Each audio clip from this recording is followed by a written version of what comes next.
my eye. Through the mist, my surprise shone light from distant northern skies. At that point, I realized I don't know where it comes from, but I know it's okay.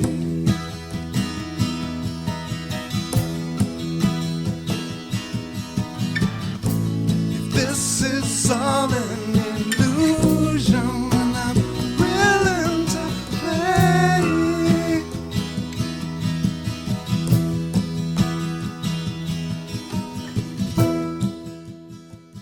Welcome to the Quantum Guide Show, interviews with awakened masters as they share their quantum work with you. The Quantum Guide Show is produced by Karen Holton, creator of the 9 Steps to Quantum Health Transformation, a free 9-step online course to give you the tips and resources you need to thrive. Karen lost and continues to keep off 178 pounds of surplus body weight as she made her dreams come true. Whether you are awakening to the ascension process or simply want a wiser, more efficient lifestyle, this program is for you. No strings attached. The Quantum Guide Show is brought to you in part by Zendome's Orgonite, Karen's unique brand of orgone generators, ethically sourced, handmade, and double charged for maximum effect. Find out how orgone generators work and what they can do for you. Don't be fooled by imitations. Check out Karen's current selection, only available from her website, KarenHoltonHealthCoach.com, and on Facebook, facebook.com/Quantum Health Transformation. Enjoy the show.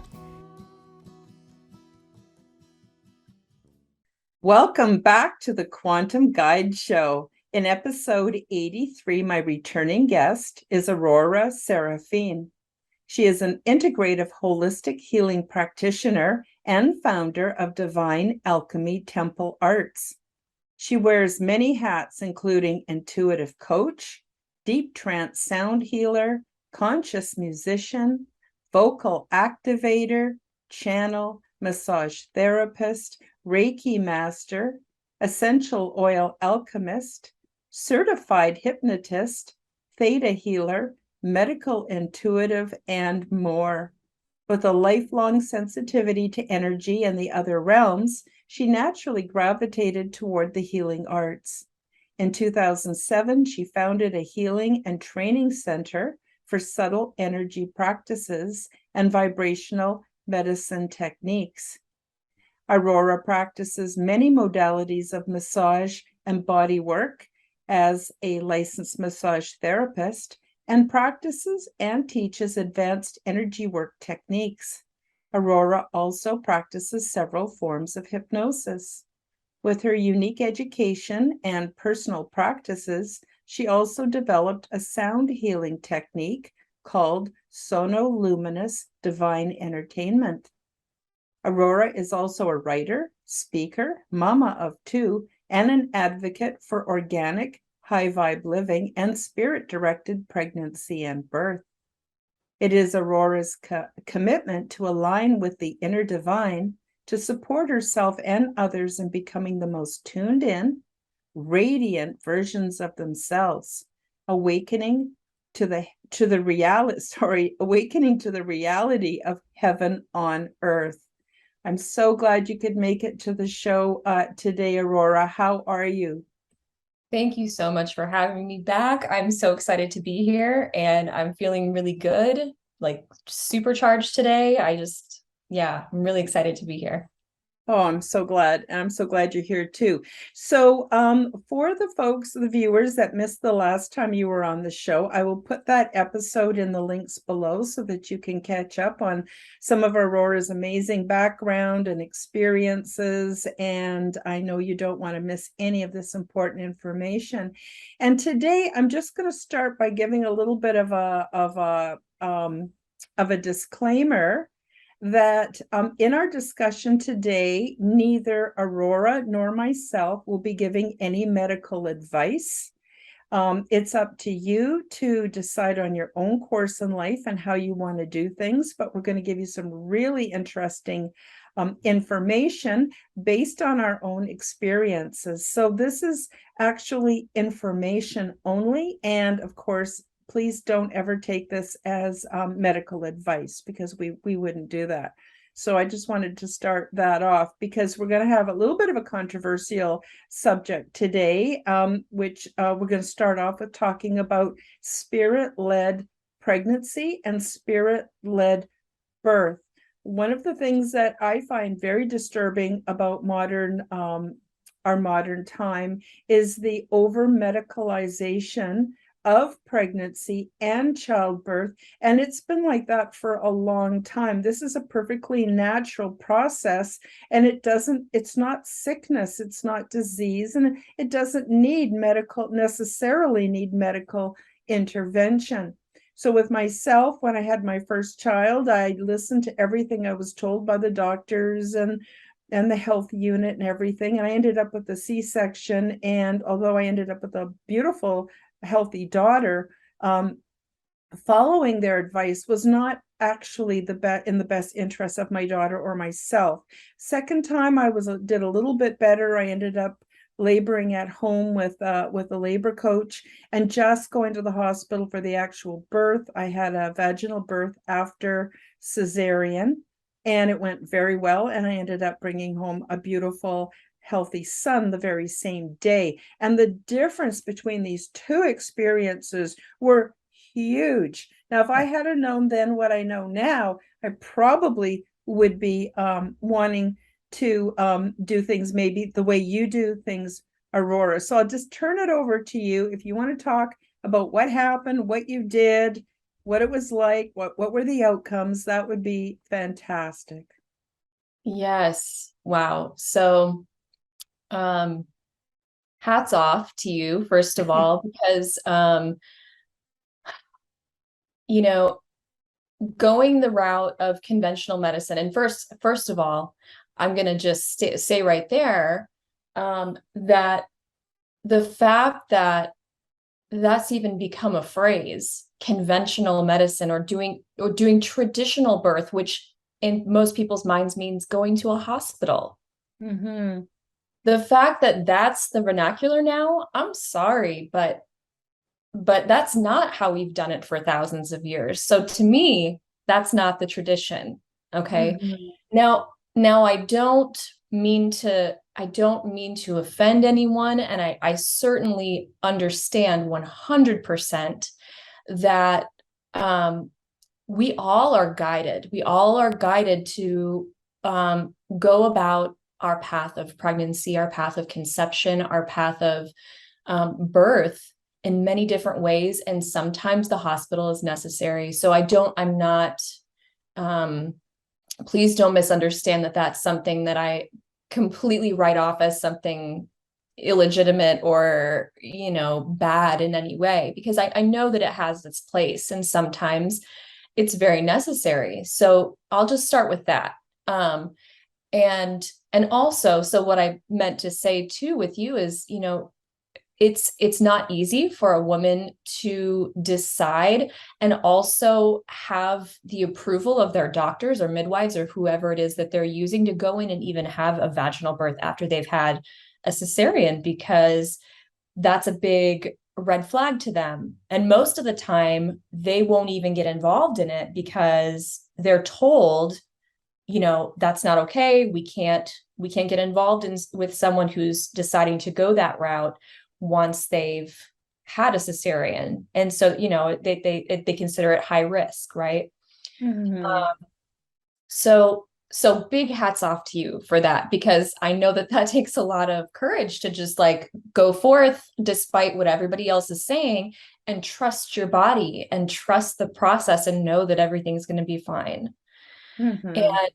And that's a great segue into to how I went about my journey in pregnancy and birth. So I'll just start off by telling you about my first pregnancy. I met my husband in 2010, and we started traveling immediately. And we were kind of on this sacred site tour.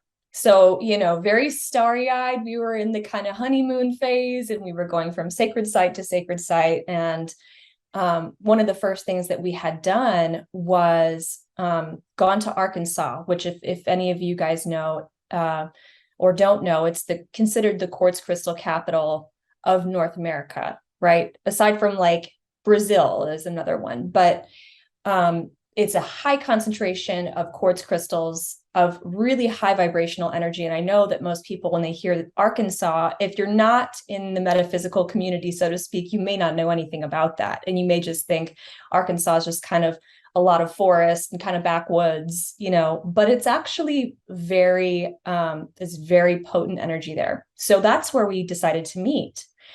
And after having been connected through mutual friends for a little while. So we go there and we dig all of these crystals, but with our hands. Like, we got to this site and it starts pouring rain, and we're like, we were guided here. Like, the whole relationship, this whole process was really centered around following our intuition, and at risk of, no matter how crazy we felt, no matter what we felt we had to say, we were committed to speaking our truth. And, even if we felt like at one point something wasn't resonating, we were like, it doesn't matter. We're committed to speaking our truth because we want to do this the right way. Because we had both been in, other relationships and other experiences with friendships, and, where, it was less than aligned. And so at this point in our lives, we had both, really committed ourselves to walking that path of mastery. And really just like that inner devotion of just being connected to source. So we're like, we're doing this. And so anyway, we get there, it starts raining, and we're like, well, what do we do now? We know we were guided here. And we start looking around, and, it didn't feel right for us to go. We'd already decided we didn't feel right about like hacking into the ground or the rocks or anything. Like, it just didn't feel right to just start trying to rip things out of the earth. So as we're standing there in the rain, all of these crystals start to glisten, and you can just see them laying on the ground everywhere. And we're like, oh my gosh. So anyway, we gather some of these crystals that felt appropriate to bring with, and they were all the ones that we brought. We didn't grab any big ones. We just grabbed the little thumb size kind of pieces of quartz. And so we were just inspired and sort of guided to start planting these like seeds, doing kind of grid work as we were going from sacred site to sacred site, and sort of like bringing our love and our gratitude to these many places around North America, and specifically the United States at that time. And it was so much fun. So about 2 months into that journey, we were in the Mammoth Cave area, which is, some people consider it like an opening to inner earth. So if you haven't done any research around the hollow earth theory or idea, I know we're not talking about this, so I won't go down that rabbit hole of discussion right now. But anyway, it was really fascinating because there was definitely some potent energy there. And at that time, I had been told that I was going to be receiving this crystal skull from someone. And I mean, all of these pieces sort of play into the story. But we hadn't received this crystal skull yet, whose name is Enoch. And but we're there in the Mammoth Cave area, and we had essentially gone into ceremony together, no plant medicines or anything like that, but just diving really deeply with one another. And that was the night that we ended up conceiving my son. And it was very obvious, like it was very intentional. Like both of our energies were super present. There was an equal exchange of energy. So it was like the energy was happening from the inside out with us sovereignly first. And so part of my experience of what conscious conception is really doing our parts to prepare our vessels or our temples to clean the slate, to do our work with our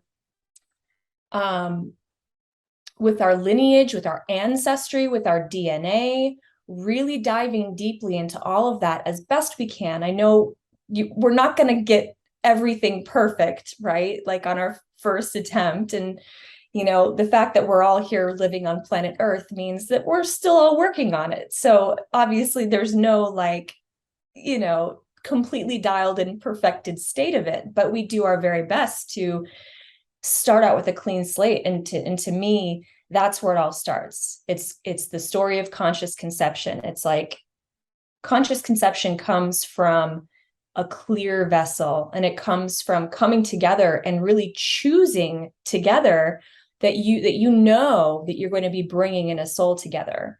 And so as you're tuning into that radiant life force energy, that's Kundalini. That's the source of creation of everything.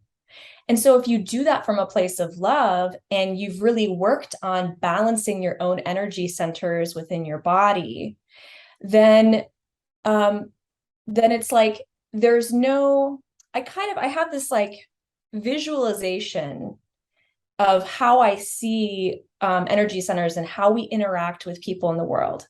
And if our energy centers aren't balanced, then sometimes we have this experience of like someone's maybe really abundant in their heart energy. And if they connect with someone sort of unconsciously whose heart energy is really closed off, there's like this sort of black hole kind of vortex energy that sucks them in. And then the people that are very abundant in their heart energy tend to, if they're unconscious in those interactions, can get sort of sucked into it, right? So when we work on those energy centers before going into conscious conception, then you go in as two sovereign pillars of light versus, people that are just trying to fill each other's voids, literally and metaphorically. It's like, that's not what's creating the opportunity to really be these bridges or these portals to bring in, these beautiful new conscious beings who are our children, who really come in as great masters if we allow ourselves to see that.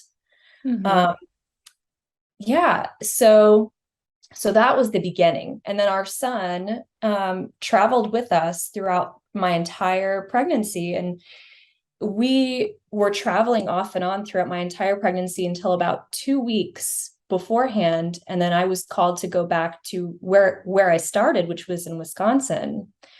And it was all perfect. It was all perfect. And so when we got back there, let me back it up a little bit, because I think it was about at 6 months pregnant. And I still had a thought in my mind, maybe I want to see a midwife, or maybe I want to connect with a doula.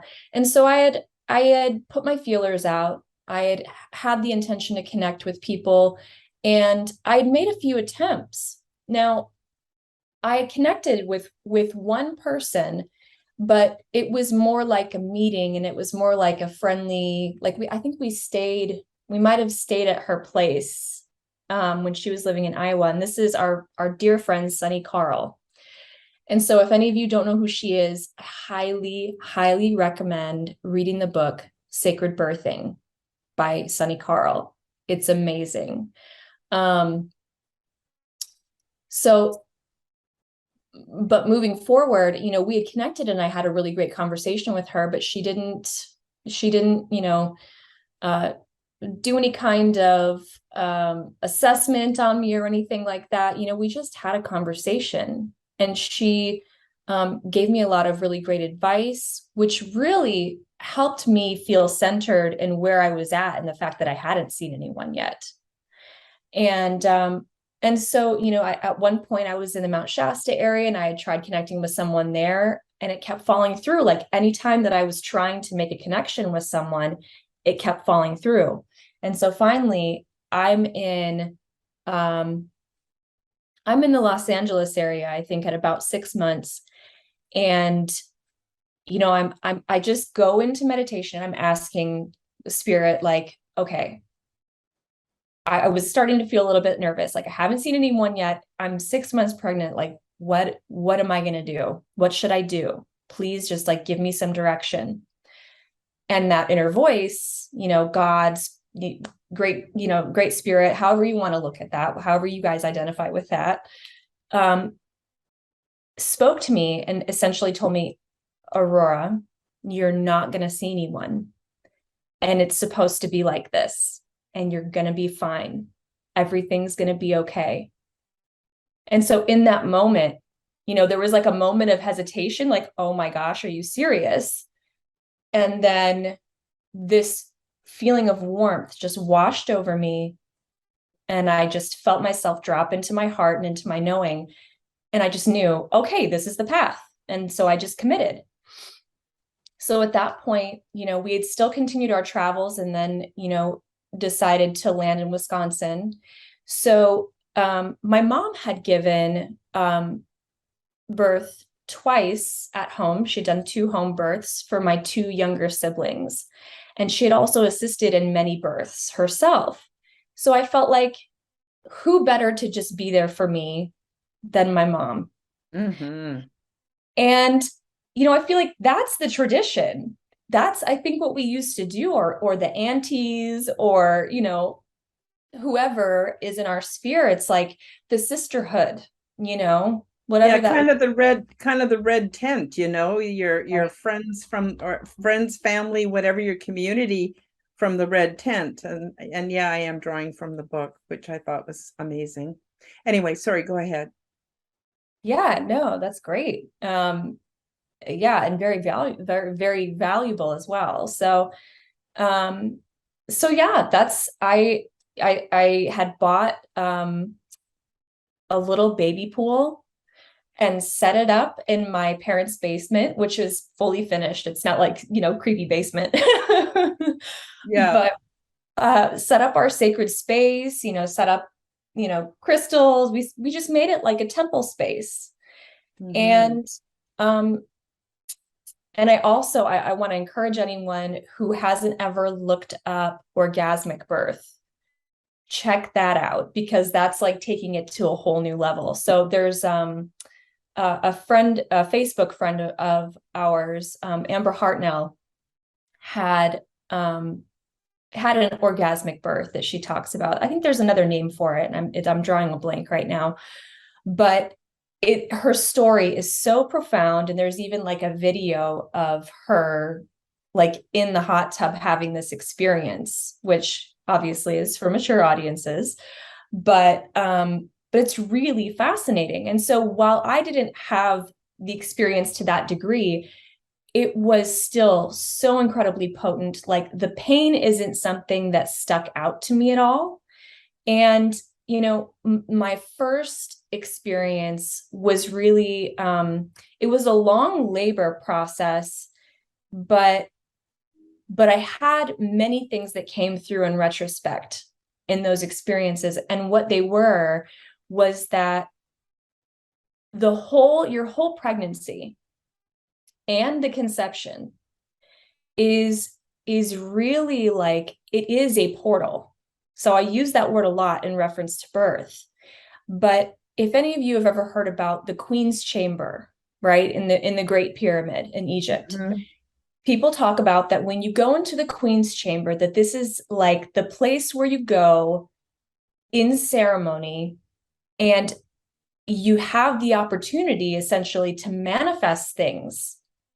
So when you go into the Queen's Chamber, you want to be clear, because if you're not, many people have reported manifesting some of their worst fears. So if you're going in that mindset and in that heart set, whatever, that you're likely to manifest what it is that you think you're going to create. So if you go in there thinking, oh my gosh, spiders, snakes, Mm-hmm.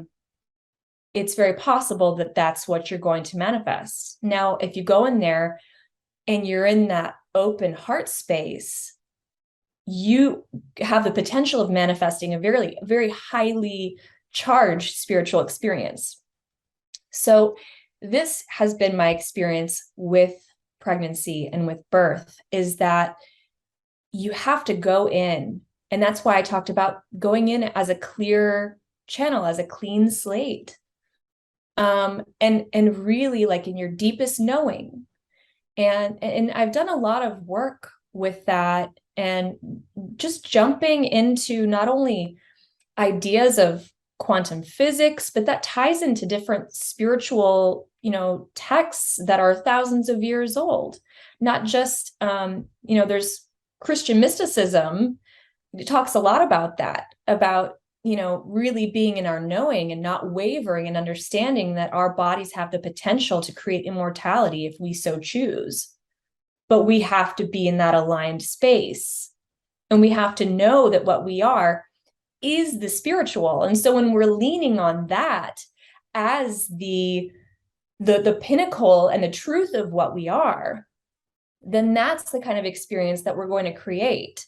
And if we're leaning on thinking about all of these problems that could go wrong with the physical, then you're likely to have that experience. So, when I was in the experience the first time around, I was like, I knew that if something felt out of integrity, or if something didn't feel right, or if I was in like immense pain or whatever, I knew help was only a phone call away.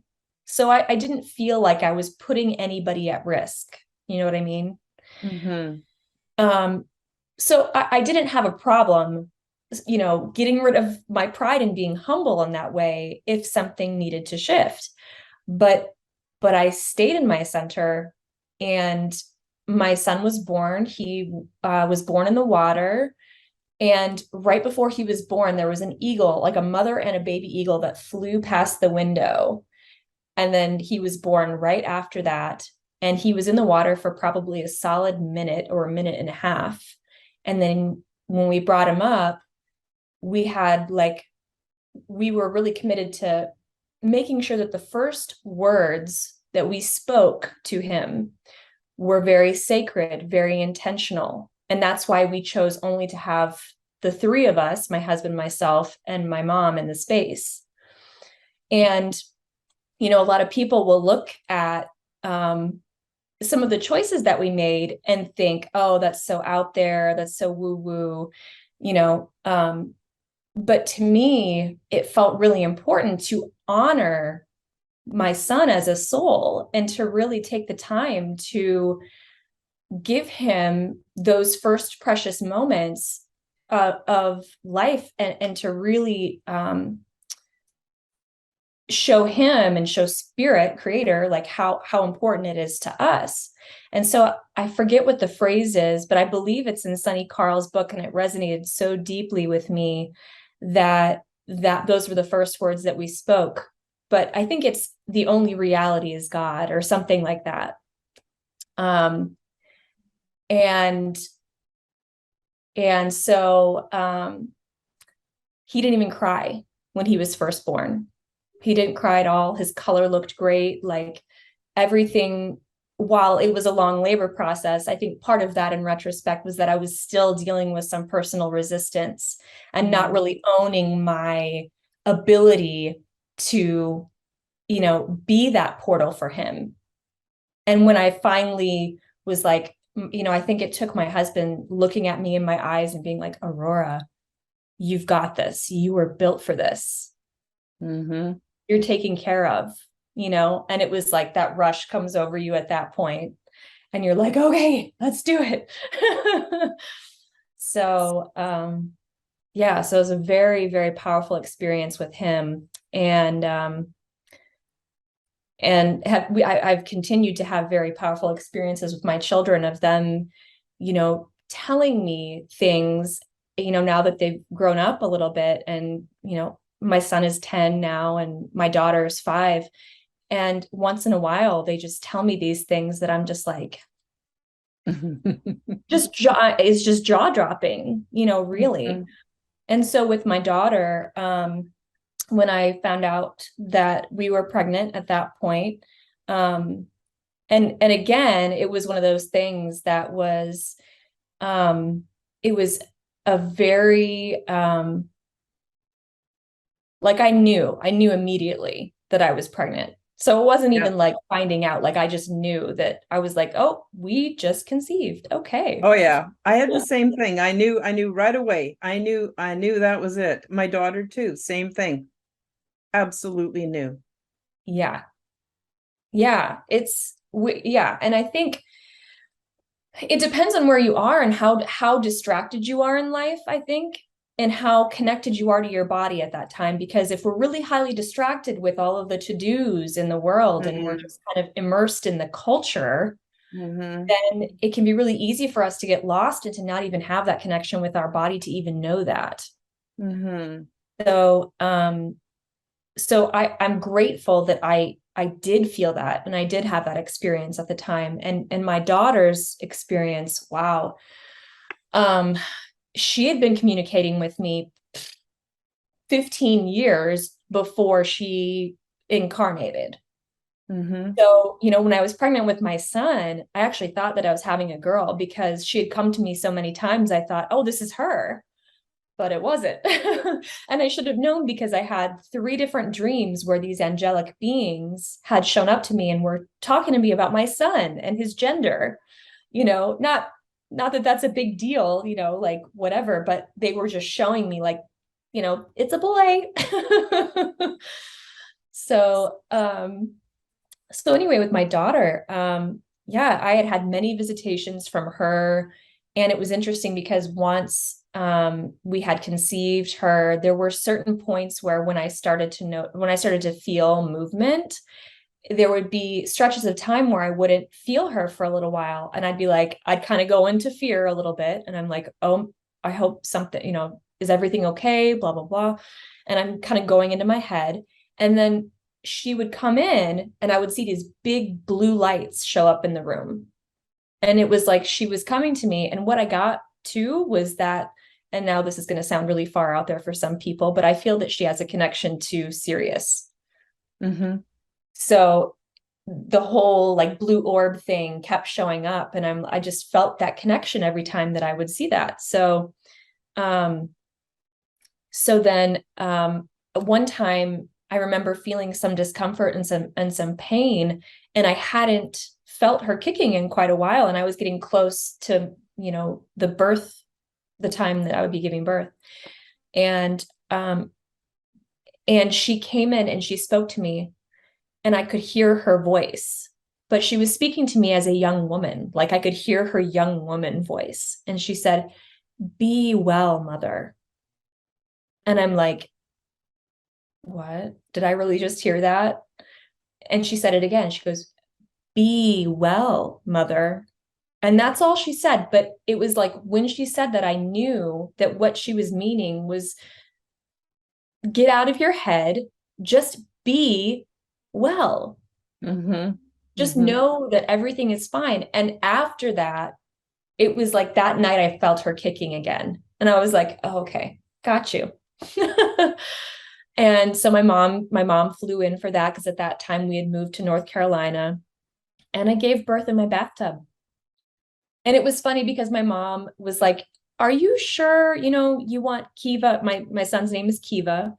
"Are you sure you want Kiva to be here for the birth? Or do you want to maybe see if his grandma will take him?" And I'm like, no, he's going to be sleeping. She's like, "Yeah, but you just want to make sure that so he has a place to be and he feels like he's at home and I can really be with you." I'm like, "Mom, he's going to be sleeping." And she's like, she kept questioning it, but then finally she's like, okay, yeah, okay, he's going to be sleeping. And that's exactly how it played out. So it's really important to me to emphasize that for people that it's not about doing it the way that I did it, but Mm-hmm. it is about following your intuition. It's Mm-hmm. about following your knowing and trusting what you're being guided to do. And also know that whatever it is that you want to create for your birth portal experience, it can absolutely manifest just like you want it to. Maybe not to a T, but if you just trust in the process, everything will, happen smoothly if you soften and really allow it to happen that way. So Mm-hmm. I think one of the things when we're talking about, hospital birth is that very rarely does a woman go in and really have an advocate to stand up for her, because when you're in that birth space, especially when you're getting ready to give birth, you're like on your due date or near, whatever that means. And even that, it's like the doctors cling so tightly to that if you don't give birth on your due date, they're ready to induce you.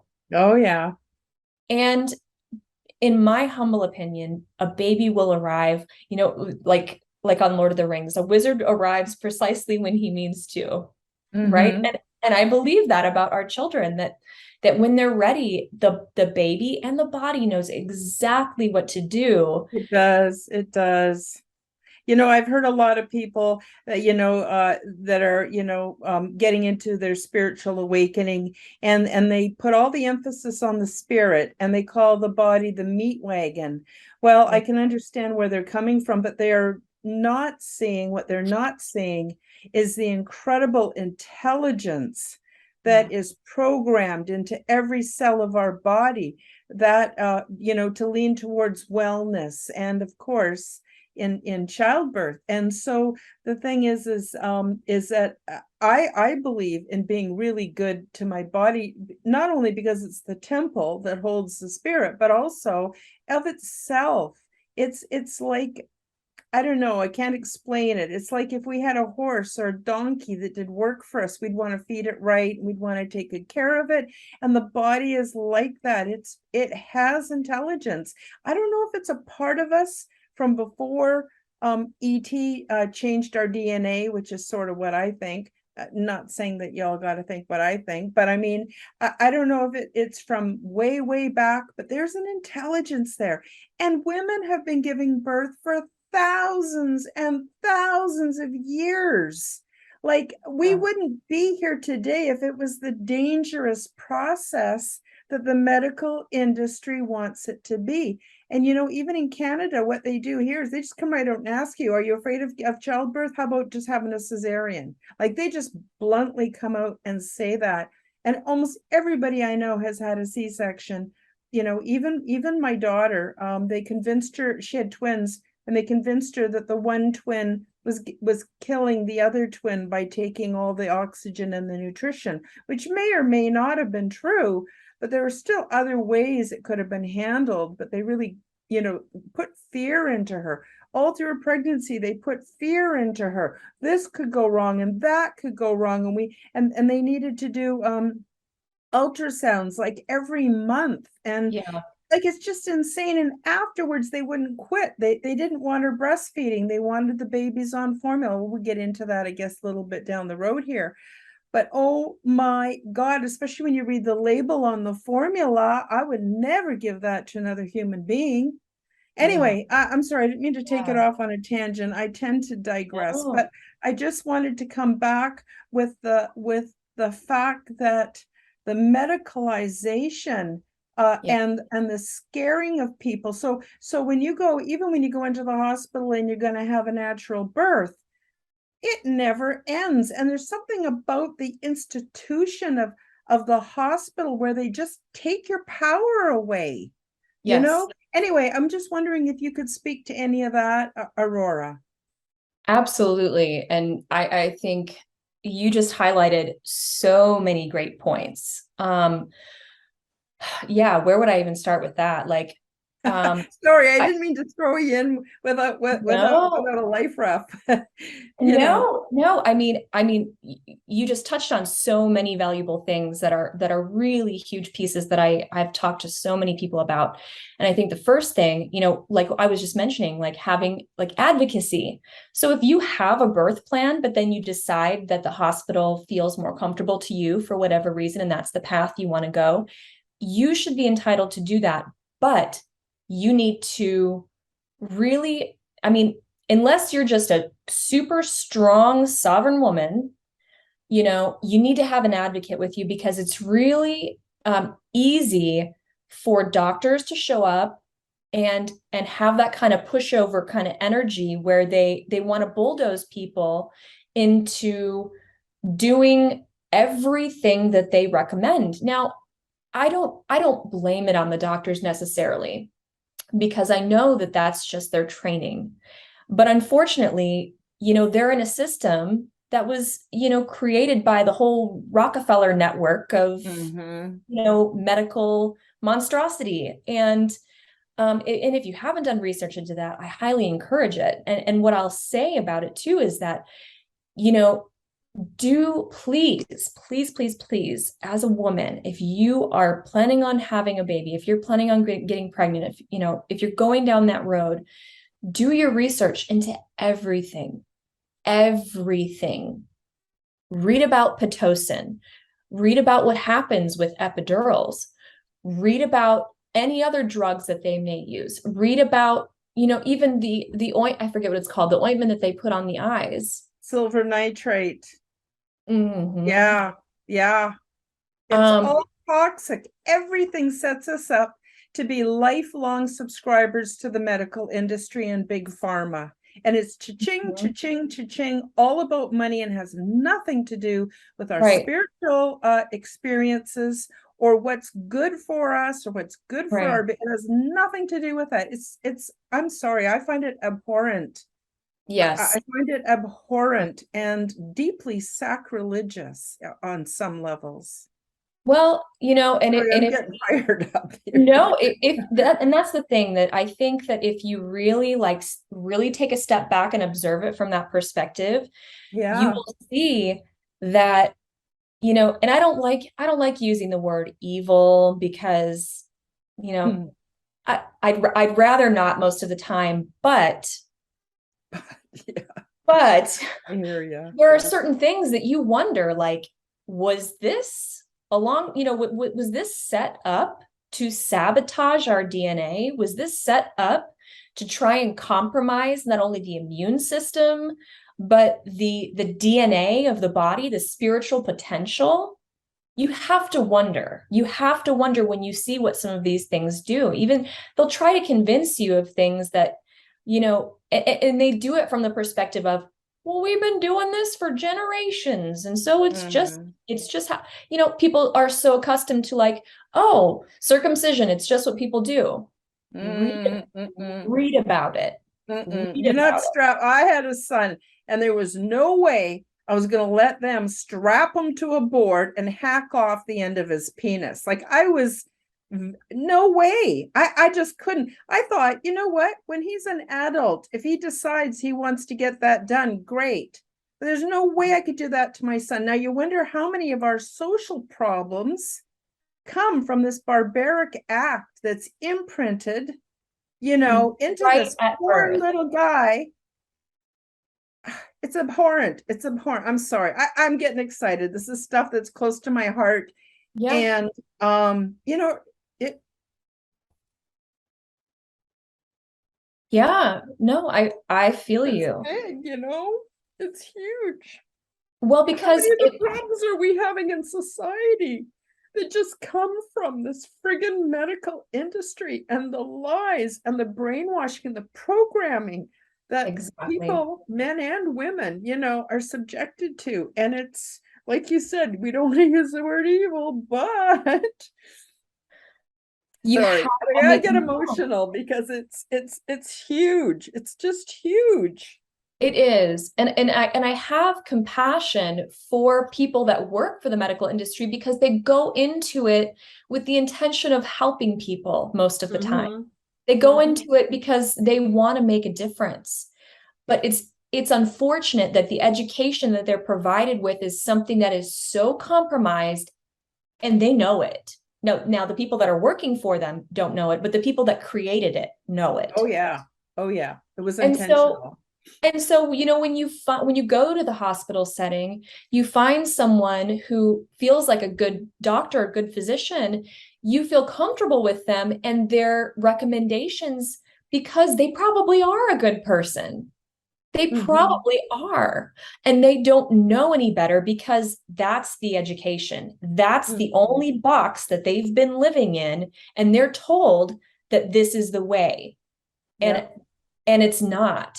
It's so not the way. And so that's why, I advocate for people to really, like, or I encourage people to have an advocate rather, so that if they find themselves, or if that's the path they want to go, no judgment there, but go in having someone to stand up for you and have a voice for you. Because if you've made decisions about, you don't want drugs, you don't want the vitamin K shot, you don't want all of these other things, you better be in your knowing and have your advocate there to say no to the things that you don't want, because otherwise they will try to tell you this is protocol. They'll tell you it's mandatory. They'll tell you, you have to, they'll use words like that to try to really rope people into getting this and this and this and this and this on your hospital bill.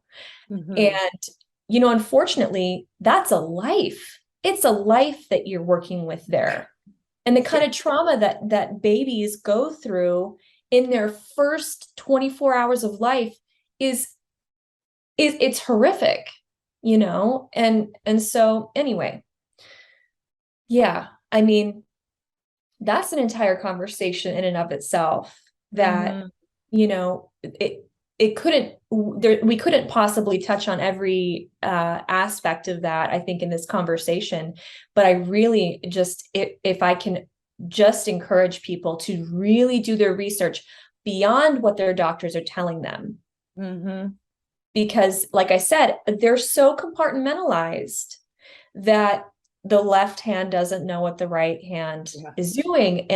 And so, people are just doing their jobs and they have good intentions, but if they're only educated from one perspective, they aren't aware that there are many holistic perspectives that you can abide by. And there are many things that you can do for yourself to make sure that your body is healthy, so that you're producing a healthy child, Yes. I mean, where would we get those building blocks from if we didn't get it through sunshine and whole natural clean foods and enough sleep and everything else that contributes, and I made every mistake I could make with with my first pregnancy. I didn't eat well. It was just a nightmare. And I was traumatized after, to be honest with you. I was quite traumatized. But the one thing, and if you don't want to talk about this yet, if you have other things to share, please do. But the other thing that I was absolutely hell-bent on with both of my children was that they have only breast milk. And only breast milk for 6 months. And then I actually breastfed them for, a year and a half and then 2 years. And I'm wondering, we were going to talk a bit about nutrition today, but you know what? Why don't you come back and we'll do a whole show about that? Eating and food and how that ties into our spirituality and our health and our well-being and our mental sanity and everything else. But let's talk a bit about breastfeeding, because a couple things. First of all, I was surprised at how many people, when I had a vaginal birth after cesarean, were angry at me and talking down to me and telling me why would you put your child in jeopardy and all of that. And the reason I'm mentioning that again is because it's same thing with breastfeeding. Breastfeeding, I think, is in some ways more acceptable today than it was, almost 40 years ago. But it was like, your baby's going to die if you don't give it formula. And same for my daughter. And the babies get addicted to it very, very quickly. And it was very difficult for her to switch over back to breastfeeding, but she did it. And her husband was worried sick. The midwife had her convinced that the baby would die. Because they always lose a little bit of weight after they're born. It's losing weight because it's not getting the formula. Got to get the formula in there. Anyway, I never had any of that because I was just hell-bent on breastfeeding. I intuitively knew I had to breastfeed my babies. And I had all kinds of problems. It's not like it was just an easy thing. I had problems with latching on. I had problems with all kinds of problems, but I just stuck it out, not to mention how physically painful at different times it was for me until sorry, I'm rambling on again, but until I learned, it's a womanly art of breastfeeding, and thank God there's the Leche League, which is who I reached out to for the support and help I needed to breastfeed. But I knew I had to breastfeed my babies. I just knew. But it's amazing how many women are like, if you post anything positive breastfeeding, they retaliate. Well, I had to use formula. I couldn't breastfeed. Like, we'd all be dead if we couldn't breastfeed. Anyway, I'll be quiet now. Aurora, do you want to jump in and what are your thoughts about breastfeeding, and is there an alternative, and I don't know, maybe you want to talk about the benefits or something, because I really wish more women would just keep trying. This is our natural way of being a mother. Literally, none of us would be here today if women couldn't breastfeed. It's the biggest lie. Anyway, sorry, I'll go be quiet. Yeah, you're right on. You are right on there. I mean, okay, so let me think here of the first thing that I wanted to address is that you said, is there an alternative? Okay. If you're going to seek out an alternative for breastfeeding, if for some reason you absolutely just cannot produce breast milk for the life of you, and I would highly recommend trying, like Karen was saying, keep trying, don't give up, because it's easy for the doctors to be like, oh, it's not my life. Go ahead, give them the formula, but there are donors. There are donors out there, and if you can find someone, hopefully, and I don't know how it works these days because I didn't have to go that route. I feel very blessed and fortunate that I did not have to seek out outside sources for that, but I know that there are donors. I don't know if you can screen them for things like, yeah, exactly. That's made everything way more complicated real fast. And you may want to screen them for lifestyle. Exactly, lifestyle too. It's like if I found a donor, I would hope that they're eating organic food. Like that would be my desire, because that's coming through the breast milk. And if you're getting a bunch of glyphosate from all of the pesticides and herbicides and whatever that can be laden in the food. I mean, even now, certain things are still allowed to go through the organic certification process and still be sprayed to some degree. Yeah. So that's a little bit disheartening, and again, we'll come back to that in a later episode. But as far as breastfeeding, our bodies are so magical. The fact that our bodies know exactly what to do. Our bodies, when our baby feeds from the breast, our bodies pick up on whatever pathogens our babies are exposed to. And so if in their saliva, there is some kind of bacteria or pathogen that the baby is working with or exposed to, that actually goes into the mother's bloodstream, and the body then produces the proper ingredients in the breast milk to work like an immune booster, so that you have those antibodies to be able to fight off whatever it is. What a living miracle. Formula is not going to do that for your child. And, it's not to say, it's not that anyone needs to be shamed or anything like that for giving their children formula, but a lot of it is just lack of education. And that's where the culture has been so corrupted. I look at the word even culture, and it's like cult, it's like,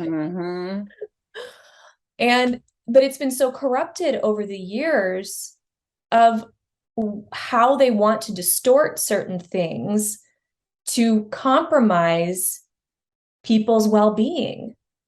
I do, and this is a whole other conversation again, but I feel that there is an agenda to eliminate a large percentage of the population. And that may sound far out there. It may sound really scary and sad, and it is. It's unfortunate, and it's not fair. But if we have the tools to remember our roots, to remember what our ancestors did, to go back to listening to the plants, and having that experience just of like intuitive connection from one person to another. And with our food, we would really know how impactful it can be for us to live as naturally as possible, because we were given everything that we need here on this planet. And it's astounding. And so what you find is that our body actually has amazing little receptor sites for many of these things that are provided on the planet, even water, And so when your body is given something that's a synthetic version, which many pharmaceuticals are synthetic versions that are intended to be plant derived, they're like plant derivatives, but they're not. They've been synthesized. And so at that point, we no longer have those receptor sites. Our bodies can't actually receive them. And so that's why so many people have reactions to them. And you have this laundry list full of symptoms that people get after the fact. Yes. Because they can't receive that. And where that came from was the fact that they can't patent nature. Yes. You can't patent nature, but you can patent something that's synthesized. So if you're taking all of these chemical drugs, your body's going to fight back because it's going, I don't know what the heck this is. So anyway, I'm getting off topic a little bit, but that's really important. It's all good. It ties into the whole conversation about formula and stuff like that. And I also want to emphasize really quickly the fact that Mr. Gates, came out with this announcement that there's, first of all, there was an announcement that said something about breastfeeding being dangerous. Oh, yeah. Okay, how'd we get this far, right? Like you just said before. How did we get here if it weren't for breastfeeding? And then later on, like a couple months later, there's a formula shortage. Yeah, that I couldn't believe that. Everyone's freaking out that there's a formula shortage. I'm thinking, yes, this is one of the best things that could ever happen. But it's insane. The whole world is insane, and it's obvious. In fact, it's almost to the point where if you don't know what's going on, you're being willfully ignorant. You're really keeping your eyes covered and your ears covered and your mouth covered like the three monkeys. How can you not see? It's so obvious, and it's so decadent, and even just I don't know. I don't know. I'm sorry. I don't mean to get off on a tangent, but yeah, the formula shortage, that one was like, you've got to be kidding. But wait, there's more. Oh, there's more. Then he comes out with a new lab created, acceptable, safe, and effective, right? Oh, right. Those are buzzwords that if you see those, your red flag better be going out. Run. Yeah. Yeah. Formula that they're making now. And now they're trying to push that on people. It's like, no. Oh, it's even worse. It's like, oh my God, it's right up there with the lab created meat. And it's like so surreal. And I know this is going to sound weird, but sometimes when I'm watching, I don't watch any mainstream anything, but even the alt, media, we got to be careful of. But I'm watching the headlines of what's being thrown out there, and I have to laugh.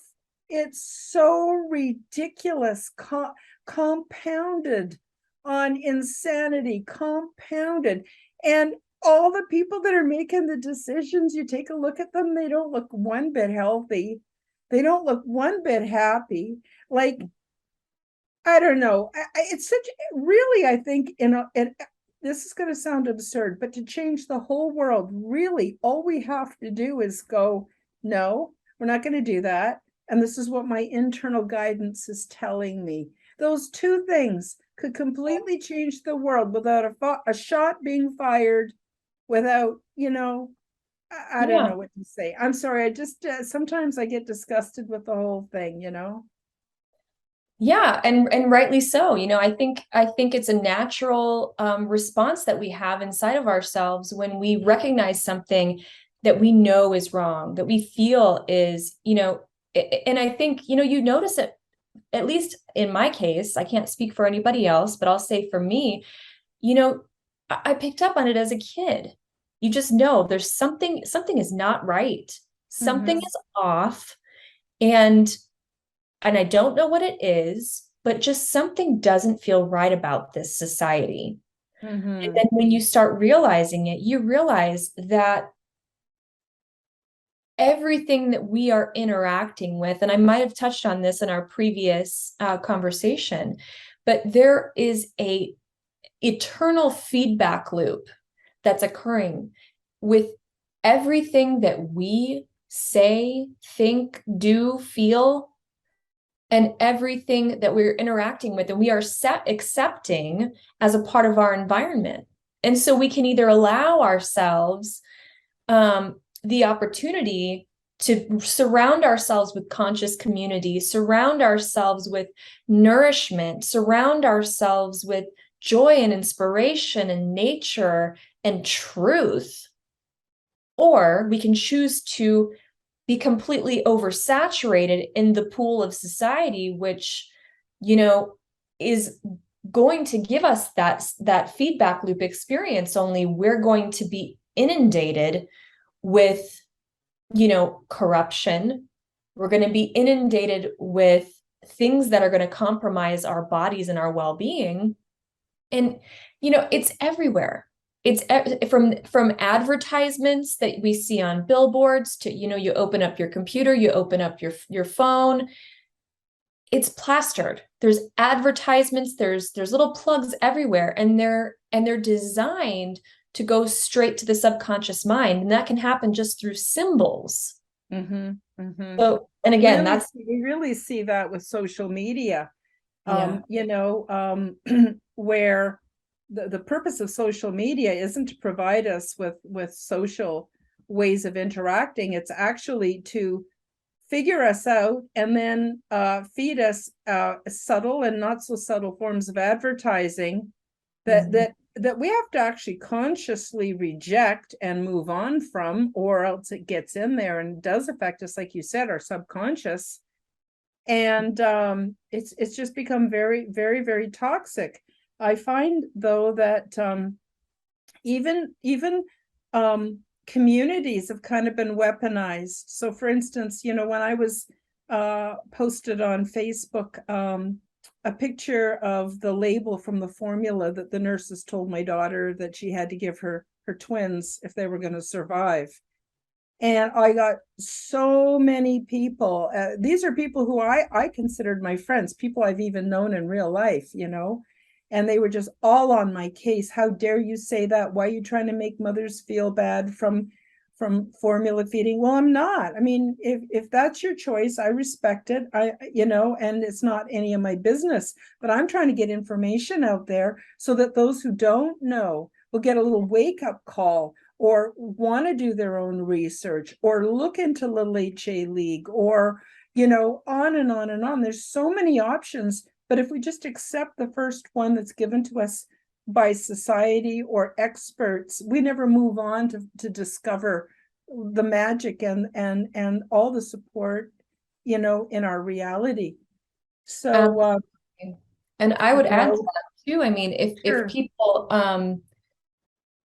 if you're not an ingredient reader, I encourage you to become one, and not Yep. to be hyper focused and not to like suck the joy out of life, because I know that some people, they look at me, I'm a big ingredient reader, and I'm very Thank you. discerning about what I put in my body, but it affects my quality of life. Yes. So, if I didn't do that, I feel like, again, it's like one of those things that we're just being ignorant if we're not taking the time, the 10 seconds that it takes to look through an ingredients label Mm-hmm. and to see, am I about to give my child preservatives, perhaps food coloring, you know, um, hydrogenated oils, Mhm. grain, different kinds of GMO grains or things that could be highly inflammatory. It could be, you could be dealing with a neurotoxin at that point.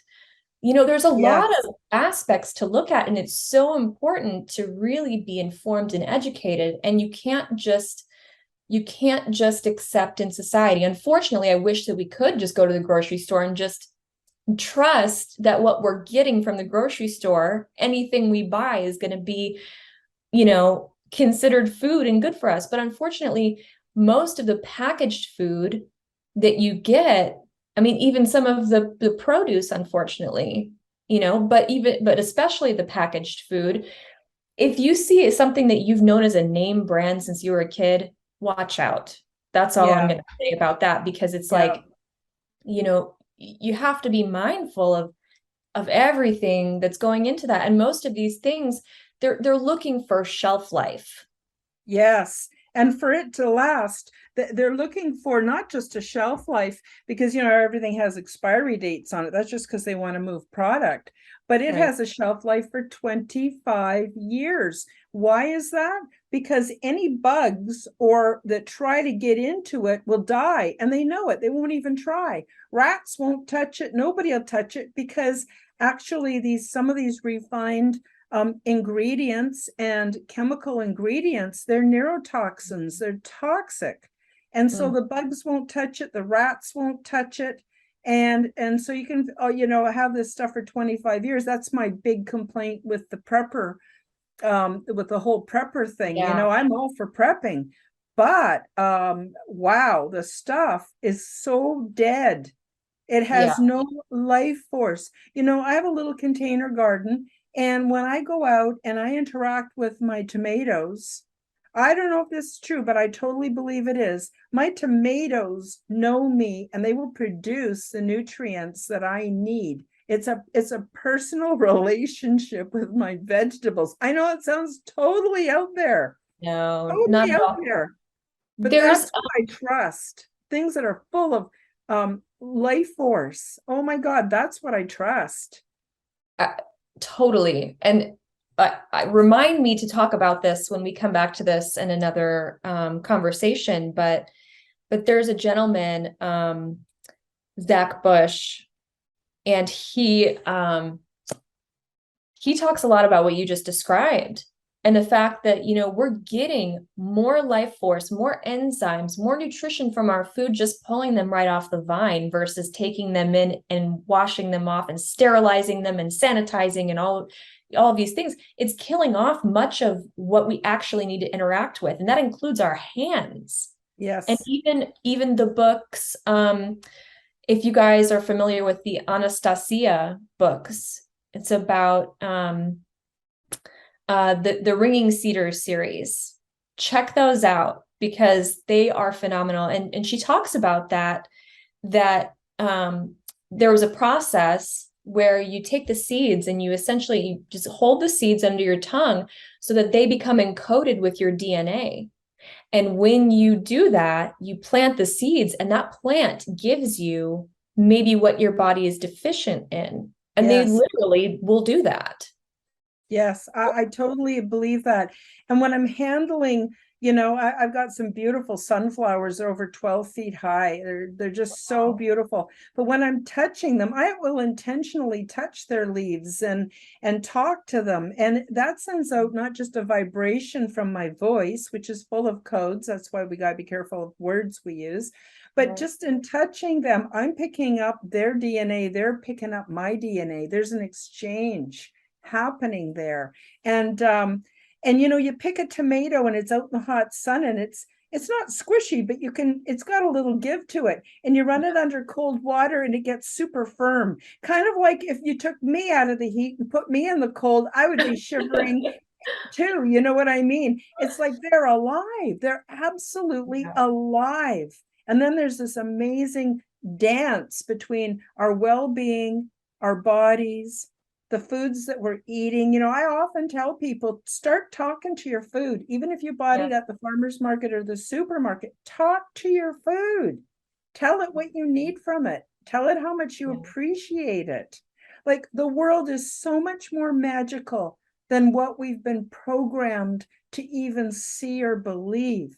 And it's only by playing around with reality and your own magical ways that we start noticing these connections. And then life becomes completely different. We can shut off the social media, the mainstream media, we can shut it all off and know that we're okay and we're going to be okay no matter what.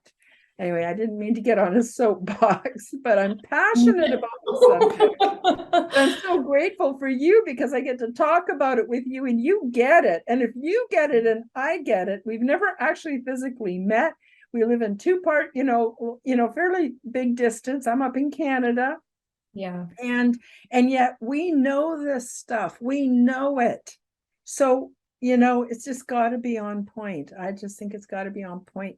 Now we're quickly running out of time, Aurora, but I want to give you a few minutes to anything else you want to add to the conversation. And also, do you have any advice when it comes? I know we can't give medical advice and we're not doing that. But do you have any advice for humankind on anything that we've been talking about today or anything else, really, for that matter? I'd love to hear it. I'd love it to be part of this show. Yeah. Well, one thing I made a note of just to speak on in terms of breastfeeding too, is the fact that, over time, and it's a little bit more accepted now, but for a long time, that was something that was shamed for women to even be able to breastfeed in public. Yeah. And I just want to tell you that if you are shamed or made to feel belittled by another human being, you remember that you deserve to feed your child in a natural way, like a natural mama, like we've been doing for thousands of years, and your baby does not deserve to be fed in a bathroom. Okay. Mm-hmm. Mm-hmm. So that's a point that I wanted to make. Good one. Good point. Because that's what I had to do when I had my kids is, especially in a public washroom, when there's only one washroom, people are lined up at the door and you're trying to feed your baby and it's gross and disgusting and filthy in there.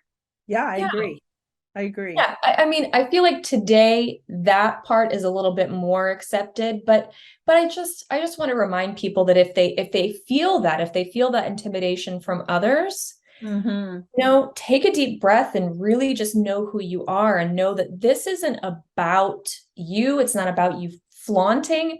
It's about you feeding your child.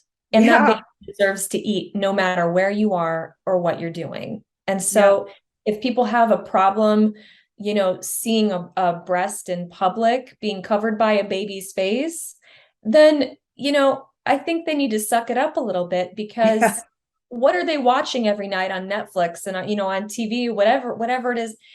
So many people they'll have a problem when it comes to real life stuff, but it's only because their ego wants to get involved. They just want something that people are addicted to, having the upper hand. They're like in the Celestine prophecy, they talk about control dramas. And I think people love to engage in that. We're just addicted to those chemicals. And that's what it is it's a chemical response that, if we've been programmed since childhood to believe a certain way or to do certain things, then not only do we have like a subconscious program going on, but then our body's actually addicted to that chemical release that we get from engaging in those patterns. Mm-hmm. So that's one thing is that, we can only do our best, right? Mm-hmm. And that's the best that we can do. But sometimes that takes a little bit of hard work to get us out of the cycles that we've been so accustomed to, that we've been so kind of brainwashed and hypnotized into thinking is the norm. There are so many things that the culture has programmed us to believe is normal, and it's not. It's not. So if there's one piece of advice that I could give to you, it really honestly deeply reflects, Karen, what you have said in terms of how we interact with each part of it, how we interact with that intuitive piece within, and kind of taking it back to that quantum physics perspective. It's like, it's interesting that it's now finally, parts of science, right, at least in quantum physics, are catching up with the fact that when we hold our attention on something, it changes how it appears to us, right? So check out the double slit experiment, for example. Yes. If you haven't. And so, and the reason why I bring that up is because, we do live in this miraculous reality. We do live in heaven on earth if we are so willing to see it and interact with it in such a way. And so it depends on how we perceive something. And if we perceive things as being dangerous or harmful or blah, blah, blah, all of these things Fear-based, in terms of what's available to us in nature, but we're just kind of blindly following the path of just what we're being told to believe. We really need to do some inner reflecting on that and to get clear on like, what is our inner guidance telling us? What is our inner guidance telling us? And how are we viewing the world around us? Are we seeing all life as sacred? And that if we are coming from that perspective, that's what we're giving out to the universe. And then that is what is going to be coming back to us. And then if we trust the process, our bodies know exactly what to do to create that experience of a beautiful conception, a beautiful pregnancy, a beautiful birth, and an easy time breastfeeding. And of course, we're all going to have bumps in the road. We're all going to have our points of struggle. And there are things that we can do. There's certain herbs we can take, salves. There's different things that we can do, breast massage, different things that like to enhance the experience, to make it a little bit easier. But it's important to don't ever take somebody's word for it. Take the time to invest in doing your own research so that you feel really empowered and really strong and solid in your own decision about the path that you've chosen to take and how you've decided to go about, your adventure and bringing in a new life, because that's one of the most sacred things that we could be part of. Yeah. In my experience, the birth process, the getting, conceiving and pregnancy and childbirth, and even raising children, to me is one of my prime directives, one of my prime purposes for being here. And it's sure added so much to my life. My daughter and her husband weren't going to have kids. And then they had a really weird experience. My daughter's also very magical. It runs in the family. And one night, her and her husband just woke up in the middle of the night, like 3:00 in the morning, and decided to make a baby. And they did. And they knew the next morning that they were pregnant. They knew. They just knew. They didn't know it was going to be twins. But they knew, and so I think the time was right for them. And besides, when you're in your 30s, sometimes you become a better parent than perhaps at 17 or something like that too. You've got more life experience. But anyway, I guess it's time for us to say goodbye. But before I go, I am going to have the links to Aurora below in the description. But for those of you who are listening to an audio only podcast, Aurora, please tell the viewers where they can find you. Absolutely. Thank you so much for having me here today. By the way, it's been such an enriching conversation. Yeah, I really appreciate it. And I love the opportunity to be able to talk about these things. So I would love for anyone who's interested in reaching out. I also do one-on-one session work. I do sound healing for small groups. I do, workshops and events like that, if anyone's ever interested in that. And I do intuitive sessions and different forms of hypnosis, like we mentioned in the beginning. So you can find me at divinealchemytemplearts.com. And you can also reach out if you feel like on Facebook. I don't interact quite as much, but you can find me on Messenger and might be able to have a conversation there if you like. And that's Aurora Seraphine. So that's Aurora ISA Seraphine. Wonderful, wonderful. Well, thank you so much for joining us on the Quantum Guide Show, Aurora. And thank you to all the viewers. I appreciate you so much. Without you, there'd be no point in me being here. I mean, not on Earth, but on the show. And I appreciate you all so very much. And thank you for those that like and subscribe. It's absolutely wonderful. I never thought I'd be in the position I'm in today, and I'm loving every minute of it. And I just wish everybody much light and love, and we'll see you next week on the Quantum Guide Show. Bye-bye, everybody. Thank you for joining us for the Quantum Guide Show. Become the change you wish to see in the world. Subscribe to Karen's YouTube channel, click the like button, and share the show with your friends. Check out Karen's website at KarenHoltonHealthCoach.com. All the links are available in the description box below. Until the next time, keep up the good work.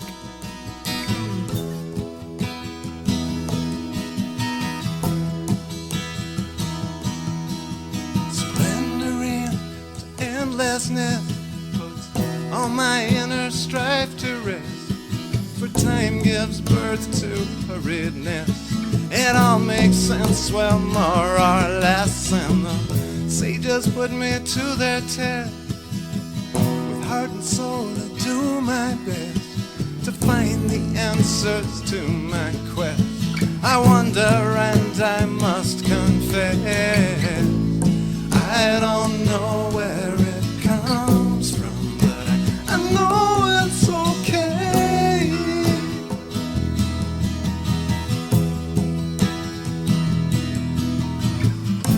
If this is all an illusion, willing to play,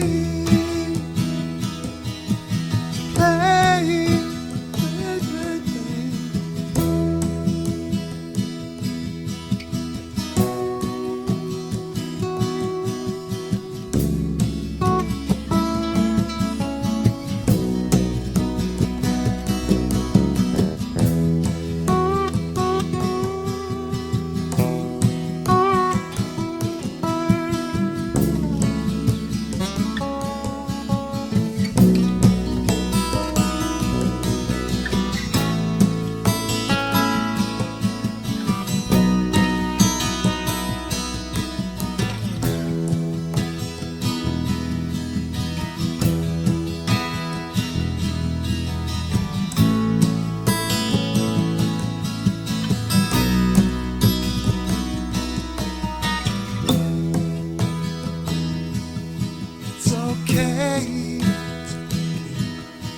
It's okay.